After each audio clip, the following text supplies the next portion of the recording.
Hello students, હું આપ સૌનું હાર્દિક સ્વાગત કરું છું મારી યુટ્યુબ ચેનલમાં. તો ફ્રેન્ડ્સ, બેઝિકલી ઘણા લોકોને જે છે એ કેલ્ક્યુલેટર યુઝ જ કરતા નથી આવડતું. ઓકે, બેઝિકલી એ લોકો આઈટી બેકગ્રાઉન્ડમાંથી છે અને પછી ડાયરેક્ટ એ લોકોને DDCT એક્ઝામ આપવામાં આવેલી છે. બરાબર, કોઈ કોમ્પ્યુટરવાળો છોકરો છે, કોઈ એન્વાયરમેન્ટલ સ્ટડીઝનો છે કે વોટ એવર કોઈ બી બ્રાન્ચનો હોય, સિવાય મિકેનિકલ, ઇલેક્ટ્રિકલ, કેમ કે એ લોકોને તો બેઝિકલી કેલ્ક્યુલેટર તો આવે જ છે.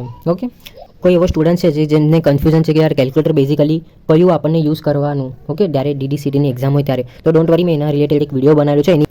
એની લિંક હું ડિસ્ક્રિપ્શન બોક્સમાં મૂકી દઉં છું, તો પ્લીઝ તમે એ વિડીયો જોઈ લો. સાથે સાથે મેં બીજા 3 ક્વેશ્ચન પણ કવર કરેલા છે એમાં, કે તમારે DDCTની એક્ઝામમાં શું લઈને જવાનું, કયું કેલ્ક્યુલેટર લઈને જવાનું, અને ડોક્યુમેન્ટ જે છે તમને માંગશે ત્યાં આગળ, તો એ શું લઈ જવાના, તો તમે પ્લીઝ એ વિડીયો જોઈ લેજો. એની લિંક હું ડિસ્ક્રિપ્શન બોક્સમાં મૂકી દઉં છું. તો બેઝિક જે DDCT માટે ઉપયોગી છે, તો એવું હું તમને બેઝિક કેલ્ક્યુલેશન તમે કઈ રીતે કરી શકો છો એનો જસ્ટ હું તમને આજે રિવ્યૂ આપું છું.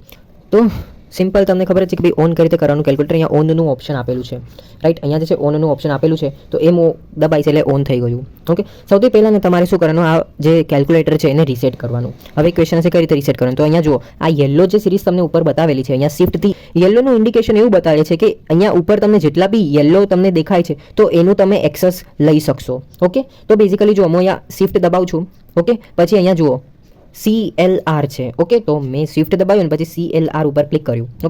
પછી અહીંયા હું કરીશ 3, કેમ કે અહીંયા 3 નંબરનો ઓપ્શન બતાડે છે. ઓકે, તો મેં અહીંયા 3 પ્રેસ કર્યો. ઓકે, પછી અહીંયા જો રીસેટ ઓલ લખેલું બી છે. ઓકે, તો હું ઇક્વલ્સ કરી દઈશ, તો બેઝિકલી અહીંયા મારું કેલ્ક્યુલેટર જે છે રીસેટ થઈ ગયું છે. એવી જ રીતે તમે અહીંયા બીજો એક્સેસ જોશો, એ આલ્ફાનો છે. ઓકે, પિંક કલરથી ઇન્ડિકેશન કરેલું છે. એનો મતલબ એવો કે કેલ્ક્યુલેટરમાં તમે જો જ્યાં આગળ તમને પિંક દેખાશે, જેમ કે અહીંયા જો એમ, અહીંયા જો એમ લખેલું છે. ઓકે, એ કયો કલરનો છે? પિંક કલરનો છે. પછી અહીંયા જો E, બરાબર, LN ની અહીંયા ઉપર E છે, તો મને આનું એક્સેસ જે છે ઇઝીલી મળશે. ઓકે, એનો મતલબ એવો કે જો મારે આ પિંક કલરનું યુઝ કરવાનું છે, ઓકે, તો હું આલ્ફા કરીશ, તો અહીંયા ઇન્ડિકેશન લખેલું બી આવે છે. ઓકે, કે એ અહીંયા દબાયો છે આલ્ફા. પછી સપોઝ કરો મેં અહીંયા E લખ્યો. Okay, E to the power, આનું ઉપયોગ શું થાય છે કે મારે રેસ ટુ પાવર ચઢાવવાની છે, તો હું અહીંયા કરીશ. પછી સપોઝ કરો મેં અહીંયા 1 દબાયો, પછી જુઓ તો એની કોઈક વેલ્યુ મને બતાડી 2.71.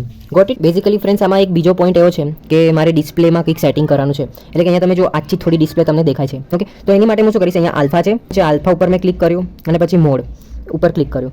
પછી હજી એકવાર હું ક્લિક કરીશ, પછી હજી એક વખત હું ક્લિક કરીશ અને હજી એક વખત હું ક્લિક કરીશ. ઓકે, તો આ ડિસ્પ્લે અને કન્ટિન્યુ, બરાબર. તો અહીંયા કન્ટિન્યુ છે, તો હું અહીંયા બેઝિકલી બેનો ઓપ્શન જે છે એ ક્લિક કરીશ. તો અહીંયા જો લાઇટ અને ડાર્ક, તો આ શું કહે છે કે લાઇટ કરવા માટે તમારે આ વાળું ઓપ્શન, અહીંયા આ વાળું જે મોટું ગોલ બટન છે ને, તો આ વાળું ઓપ્શન કરીશ ને, તો લાઇટ જે છે ને આછી થશે. જો તમને અહીંયા સ્ક્રીન ઉપર પણ દેખાશે, અહીંયા હું આછું કરું છું, તો એનો મતલબ એવો કે જુઓ તમે આછું દેખાય છે. ઓકે, તો આછું તો મને નથી જોતું ભાઈ, મને હાર્ડ જોઈએ છે, થોડું ડાર્ક જોઈએ છે. ત્યાં ડાર્ક માટે જો તમારે આ વાળું ઓપ્શન છે, એટલે આ વાળું કર્યું તો એટલે લાઇટ થયું હતું, અને હવે હું આ વાળું ઓપ્શન ક્લિક, બરાબર, આ જે ગોલ સર્કલ છે એનું હું આ વાળું, તો જો હું દબાવું છું તો જુઓ તમને નોર્મલ મોબાઈલમાં પણ દેખાશે. ઓકે, ડાર્ક થઈ ગઈ ડિસ્પ્લે. ઓકે, તો બેઝિકલી આ એક લાઇટ અને ડાર્કનો ફોર્મ્યુલા છે. ગોટ ઇટ મિત્રો.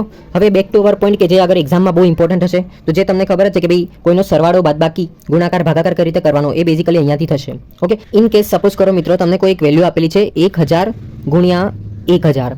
ઓકે, તો હવે તમે કેલ્ક્યુલેટરમાં કઈ રીતે કરશો, તો જો 1000 પછી ગુણાકારમાં 1000. ઓકે, તો મારી વેલ્યુ જે છે આવી રીતે બહુ લાંબી આવી ગઈ.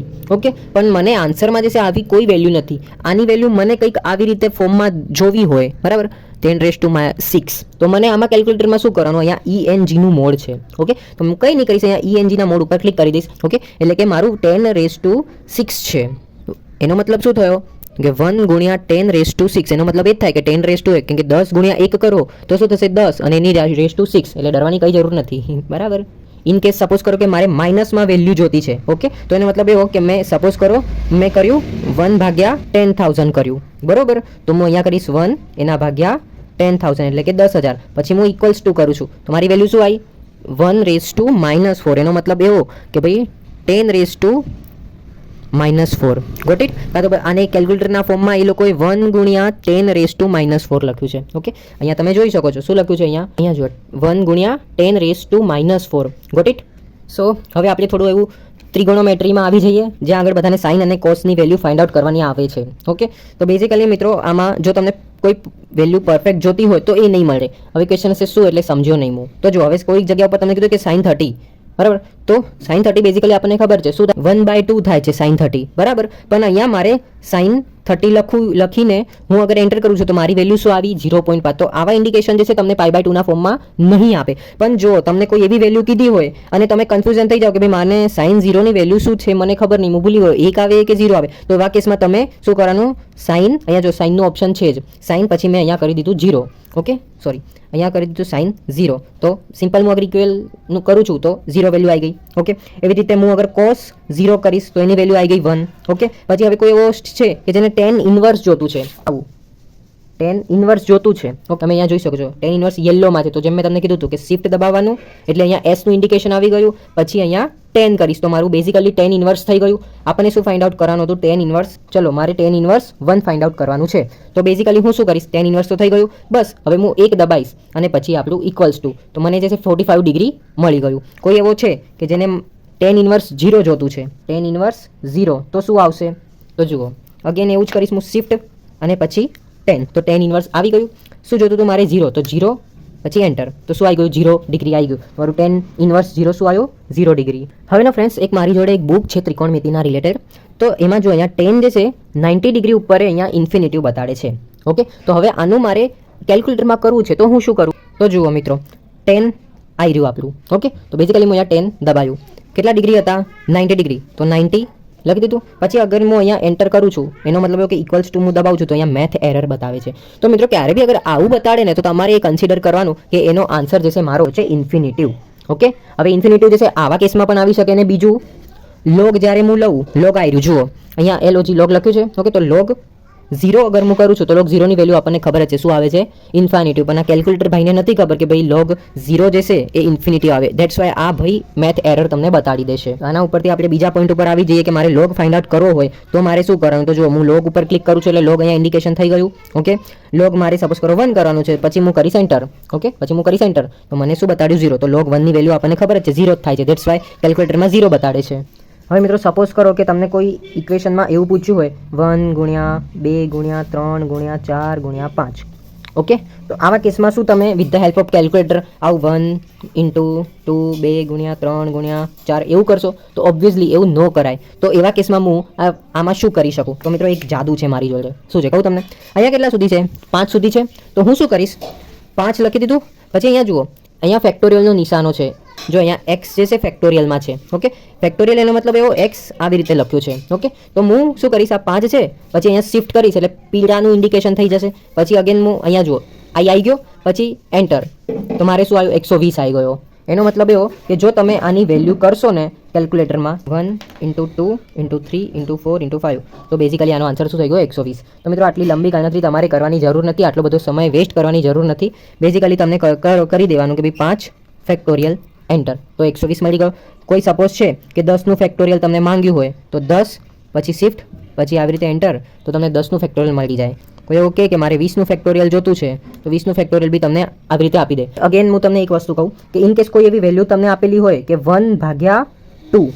ઓકે, તો હવે તમારે અગેન ટાઈમ વેસ્ટ કરવાની જરૂર નથી, 1/2 આવી રીતે કરવાની જરૂર નથી.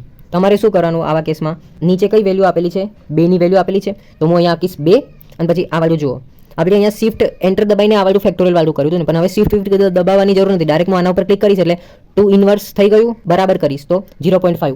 બેઝિકલી આ 1/2 નો મતલબ શું થાય છે, 2⁻⁻1, રાઈટ. તો આવું પણ તમે કરી શકો છો. એવી રીતે ઇન કેસ અગર 1/8 આપ્યું હોત તો શું કરવાનું, 8 પછી ઇન્વર્સ ઇઝ ઇક્વલ ટુ, તો તમને મળી જશે direct value 0.125. What it raise to વાળું એક ફોર્મ્યુલા તમને શીખવાડી દઉં છું. રેસ ટુ એનો મતલબ એવો કે સપોઝ કરો કે તમને કોઈ વેલ્યુ આપેલી છે કે 10⁻⁴. ઓકે, તો આવા કેસમાં તમે શું કરશો, તો જુઓ 10 લખી દીધા મેં, પછી રેસ ટુ એની ઘાત કેટલી છે, 4 છે. તો મતલબ એવો કે આ વાળું જે ઉપર ત્રિકોણ વાળું છે ને, ઊંધો ત્રિકોણ છે, રાઈટ. તો એનો મતલબ એવો થાય છે કે આ રેસ ટુનો બતાડે છે. તો હું અહીંયા દબાયું પછી કેટલા છે, 4 ઘાત છે, રાઈટ. તો બેઝિકલી હું અહીંયા 4 લખીને પછી કરું છું બરાબરની નિશાની. ઓકે, તો જેમ મેં બરાબર એન્ટર કર્યું તો મને કહી દીધું કે ભાઈ આની વેલ્યુ કંઈક આ થશે. ઓકે, એવી રીતે મારે 9નો રેસ ટુ 8 કરવું હોય, બરાબર, એટલે એવું કે 9ની 8 ઘાત. ઓકે, તો મને એનું વેલ્યુ કંઈક બતાડે છે તો આ વાળી. અગેન તમને વાંચવામાં તકલીફ પડે છે. ઓકે, આ બહુ મોટી વેલ્યુ છે તો હું શું કરીશ, અહીંયા ENG નું મોડ છે તો ENG ઉપર ક્લિક કરીશ તો મને બતાવી દેશે કે આની વેલ્યુ જે છે કેટલી આવી. શું ઇન્ડિકેશન છે અહીંયા જુઓ, 10ની 6 ઘાત. ઓકે, હવે ક્વેશ્ચન હશે કે યાર આમાં કંઈ અગર ટ્રીક હોય તો એકાદ, હે ને. તો જો બેઝિકલી આમાં એક ટ્રીક, બે ટ્રીક એવી છે કે ઇન કેસ કોઈ જલ્દીમાં તમને ઇક્વેશનમાં એવું કીધું હોય કે 2ની સપોઝ કરો કે 2 ની 2 ઘાત વત્તા 3 ની 3 ઘાત. ઓકે, તો ફટાફટ આવી રીતે ઇન્ડિકેશન તમે કરીને આન્સર મેળવી શકો છો. જુઓ, હવે રેસ ટુ 2 કીધું હોય બરાબર, તો અહીંયા x ની 2 ઘાત તમને ઓલરેડી આ કેલ્ક્યુલેટરમાં આપેલી છે, x ની 2 ઘાત, અને ઇવન x ની 3 ઘાત પણ તમને આપેલી છે. ઓકે, તો જલ્દીમાં જો તમને ઇક્વેશન્સ લખવા હોય તો 6 પછી અહીંયા વર્ગ કરી દો તો ઓટોમેટિકલી આ એની રેસ ટુ 2 આવી જશે. પછી તમે બરાબરની નિશાની કરશો તો તમને 36 મળી જશે. તો બેઝિકલી મિત્રો અગર મારે 7 નો ક્યુબ નીકાળવાનો હોય તો 7 પછી અહીંયા ક્યુબ. ઓકે, તો આના ઉપર મેં ક્લિક કર્યું તો 7 નો ક્યુબ ઓટોમેટિકલી આવી ગયો. પછી એન્ટર અથવા તો ઇક્વલ્સ ટુ કરીશ તો હું 343, એટલે કે 7 નો ક્યુબ મને 343 મળી ગયો. હવે લાસ્ટ આપણું બાકી રહ્યું કે ભાઈ પાઈ. ઓકે, ઘણી વખત આપણે ઇન્ડિકેશન કરતા હોઈએ છીએ કે સપોઝ કરો મારે કોઈ સ્ફિયરનું વોલ્યુમ ફાઇન્ડ આઉટ કરવાનું છે. શેનું? સ્ફિયરનો મતલબ થાય છે ગોળો. તો ગોળાનું વોલ્યુમનું સૂત્ર શું છે? તો વોલ્યુમ મને ખબર છે 4/3 પાઈ આર ક્યુબ. ઓકે, તો સપોઝ કરો મારું આનું વોલ્યુમ જે છે આર, એટલે કે રેડિયસ જે છે મને 4 આપેલી છે. ઓકે, તો મારે કરવાનું છે 4/3 ગુણ્યા પાઈ ગુણ્યા આર કેટલી આપેલી છે? 4 નો ક્યુબ છે. ઓકે, તો બેઝિકલી મિત્રો હું શું કરીશ, with the help of calculator કરીશ હું 4/3. આ કૌંસ છે બેઝિકલી. ઓકે, આ કૌંસ છે. ઇન કેસ અગર કોઈ લાંબી ગણતરી કરવી હોય આવી રીતે તો શું કરવાનું, કૌંસ પાડી દેવાના. કૌંસમાં 4 ભાગ્યા કેટલા છે? 3. 4/3 પાઈ આર ક્યુબ આવે ને, તો 4/3 કૌંસ પૂરો, પછી ગુણાકાર નહીં છે, અહીંયા જુઓ પાઈ છે. પણ હવે પાઈ જશે તમે જો યલોથી ઇન્ડિકેશન કરેલું છે તો દેટ્સ વાય હું અહીંયા શિફ્ટ દબાઈશ. પછી આ યલો છે તો યલો માટે હું ક્લિક કરીશ તો જુઓ પાઈનું ઇન્ડિકેશન થઈ ગયું. પછી અગેન ગુણાકાર કેટલા છે? 4 નો ક્યુબ છે તો 4. પછી હવે હું 4 × 4 × 4 એવી રીતે નહીં લખીશ, જ્યારે 4 અને પછી આ વાળું ક્યુબની નિશાની. મિત્રો આમ અગર હું એન્ટર કરીશ એટલે કે ઇક્વલ્સ કરીશ તો મને મળ્યો 268.082. ઓકે ફ્રેન્ડ્સ, બસ આટલું જ હતું આટલા વિડીયોમાં. આઈ જસ્ટ હોપ કે તમને આ કેલ્ક્યુલેટર કઈ રીતે યુઝ કરવાનું એ ખબર પડી ગઈ છે. અને જો વિડીયોને પણ આપણે અહીંયા વિરામ કરીએ છીએ અને તમને કહી દઉં કે કેલ્ક્યુલેટરને કઈ રીતે બંધ કરવાનું. ઓકે, તો શિફ્ટ અહીંયા છે. ઓકે, પછી અહીંયા એસીના ઉપર જો ઓફ લખ્યું છે. ઓકે, તો અહીંયા પણ હું ઓફ કરી દઉં છું તો ઓફ થઈ ગયું આ calculator. Thank you so much for watching my video. અને કોઈ એવો ફ્રેન્ડ્સ છે કે જેમને કેલ્ક્યુલેટર કઈ રીતે યુઝ કરવાનું એ નહીં ખબર, તો પ્લીઝ તમે પણ આ વિડીયો એને શેર કરો. Thank you so much for watching my video.